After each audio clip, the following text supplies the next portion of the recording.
Every day, 10 billion barcodes are scanned across the globe. For 50 years, they quietly map the flow of goods and human behavior. Today, everyday products are no longer just physical objects. They are being engineered to predict and shape your future actions without you even noticing. Most people think of a barcode as nothing more than a beep at the checkout counter. A mundane, invisible piece of everyday life. You pick up an item, the laser scans the lines, you pay, and you leave. But everybody gets this wrong. Those little black and white lines are not just price tags. They are, in fact, the very first global protocol that connected the physical world to the digital matrix. If you want to understand how the modern global economy actually operates, you have to stop looking at the products and start looking at the data layer wrapping them. Right now, traditional barcodes are scanned across the globe a staggering 10 billion times a day. 10 billion times every 24 hours, the physical world sends a signal to the digital world. It is an infrastructure of staggering scale. But here is the crazy part. That system, the one that has quietly run the world for half a century, is about to be entirely overhauled. A global initiative known as Sunrise 2027 is set to upgrade this foundational architecture. And this is not just a software patch or a slight technological update. This is a total paradigm shift. It is the moment physical products stop being mere objects and transform into living, breathing data assets. By the time this transition is complete, the rules of global trade, supply chain dominance, and even geopolitical power will be irrevocably rewritten. If you don't understand the mechanics of this shift, you are flying blind into the next decade of commerce. This isn't a story about a barcode. This is the story of how the physical world is being entirely conquered by data. To understand where we are going, we have to understand the underlying mathematics of where we started. Let's rewind to June 26, 1974, in a supermarket in Troy, Ohio. A pack of Wrigley's chewing gum was passed over a scanner, registering the first ever commercial barcode read. In that exact fraction of a second, the fundamental architecture of retail changed forever. The traditional 1D barcode, the UPC or EAN standard, became the first universal API for the physical world. But by modern standards, the 1D barcode is incredibly primitive. It holds about 12 to 13 numerical digits. That's it. Those digits don't tell you the story of the product. They only tell you its identity. It answers one simple question: what is this?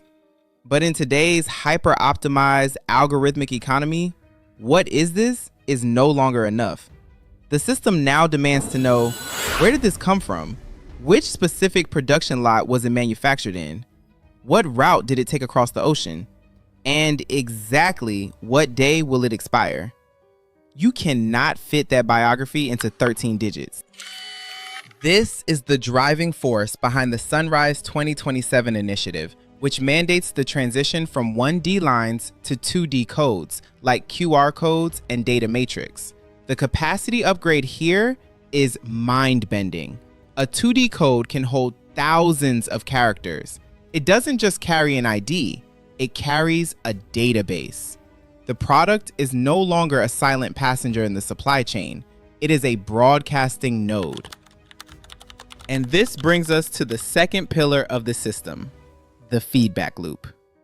Most consumers look at a retail store and see a place where things are sold. That is a fundamental miscalculation of modern business. Advanced retail stores are no longer endpoints. They are data harvesting laboratories.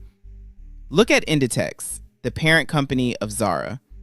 In 2014, they pioneered the integration of SKU-level RFID chips into their products.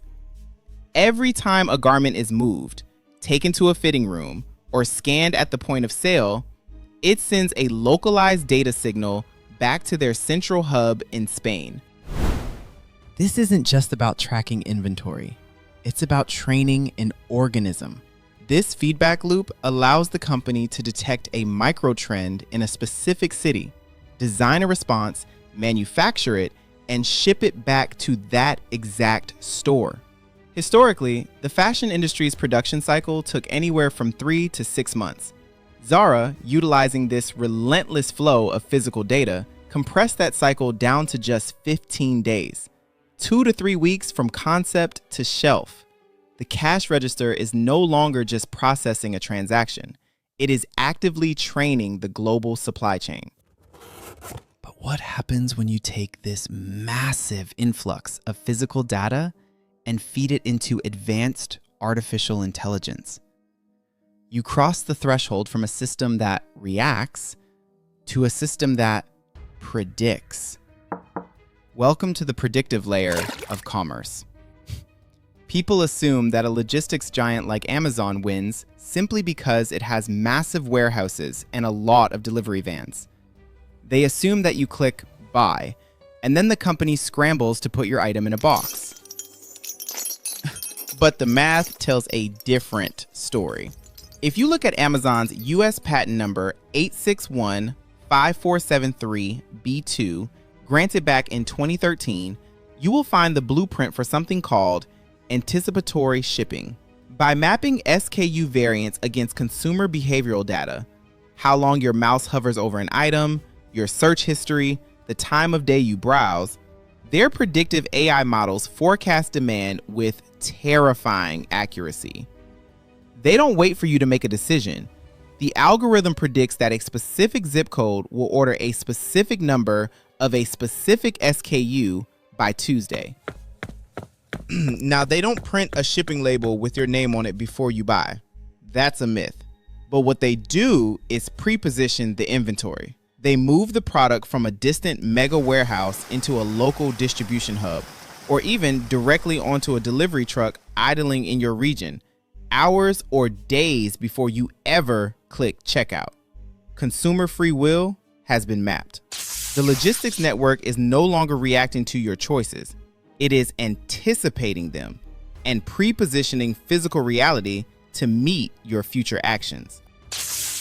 When Sunrise 2027 fully implements 2D tracking across all consumer goods, this predictive engine will achieve God mode. Every single product will be a real-time traceable data asset. The era of the dark supply chain is over. If you zoom out and look at the macro level, you start to realize something profound about the nature of modern dominance. Power in the 21st century is no longer strictly defined by the ability to manufacture goods. Power is defined by the ability to track, trace, and predict them. And when data becomes a weapon of this magnitude in the private sector, governments do not just sit back and watch. They step in to monopolize it. Enter the European Union and the geopolitical data wall. The EU is rolling out the ESPR, the Eco-Design for Sustainable Products Regulation. Tucked inside this legislation is a mandate for the Digital Product Passport, or DPP. On the surface, it is packaged as a noble environmental initiative. The narrative is that consumers have the right to know the carbon footprint of their purchases, the source of the raw materials, and the recyclability of the components. But as a strategic advisor, I don't look at the narrative. I look at the mechanics. The Digital Product Passport requires the entire life cycle of a product to be transparently encoded and accessible. If you want to sell a product in the European market, you must prove its entire physical journey through verifiable digital data. This is not environmentalism. This is a highly sophisticated, asymmetric compliance barrier. Think about it. A mid-sized manufacturer in Asia might have a massive competitive advantage when it comes to cheap labor and raw material costs. Historically, that was enough to flood the Western market. But under the DPP, cheap labor means nothing if you cannot provide an unbroken, standardized data chain proving where your materials were mined, how they were processed, and what route they took to get to Rotterdam. The EU isn't establishing an embargo. They are establishing a compliance cost so technologically steep that manufacturers without elite data infrastructure will simply be filtered out of the global market. So let's map out the board. Who wins and who loses in this new paradigm? The losers are easy to spot. Any manufacturer operating with a fragmented, opaque supply chain. Companies that still rely solely on the advantage of low cost. And developing nations that fail to mandate strict data standardization across their industrial sectors. They will be methodically locked out of premium global markets, unable to produce the necessary passports for their goods. The winners, however, are not just the big retailers. The real winners are the architects of the data infrastructure. Because of this intense regulatory and operational pressure, the global supply chain management software market is exploding. Analysts project it will surge past $50 billion in value, experiencing sustained double-digit growth. The companies providing the ERP systems, the traceability blockchains, and the AI predictive platforms are the ones selling the pickaxes in the ultimate data gold rush. We are witnessing a monumental fracture in global trade. Moving forward, the competitiveness of a product will not be dictated solely by its price or its quality. It will be dictated by its data compliance. If you cannot digitize the physical journey of your product from end to end, you do not exist in the modern economy. The world doesn't look chaotic because it is under control. It is under control because it can be measured. And everything that can be measured can be managed.